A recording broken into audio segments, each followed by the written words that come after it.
বাড়ির বৌমা যখন বোকা হয়।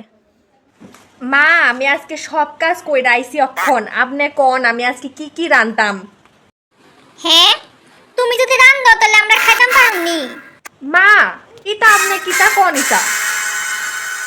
আচ্ছা বৌমা, তাহলে মসুর ডাল, বোয়াল মাছের তরকারি, তারপরে সয়াবিন তরকারি, টমেটো দিয়া, আলু দিয়া আর এসে বড়ই টক ইডি কইরা লাও।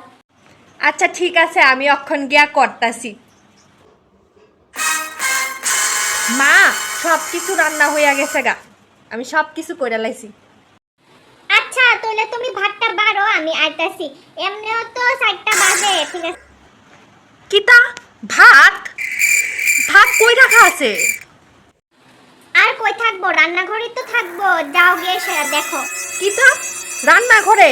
আচ্ছা দাঁড়াও, আমি গিয়া সেটা একটু দেখাই। হ হ।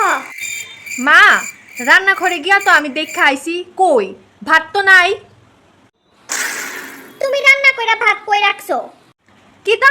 আপনি তো আমারে ভাত রানতে কইছিলেন না, আপনি তো আমারে কইছিলেন মসুর ডাল, বোয়াল মাছের তরকারি, সয়াবিন তরকারি, টমেটো দিয়া আলু দিয়া রান্না করতে, আর হইছে বড়ুই টক। আমি তো ইডি রানছি। ভাত করছো না মানে? আমি তরকারি কি দিয়ে খামু? ও, আমি তো এটা ভাবছি না। আচ্ছা, আপনি মুড়ি দিয়া খাইবেন নি বা বিস্কুট দিয়া?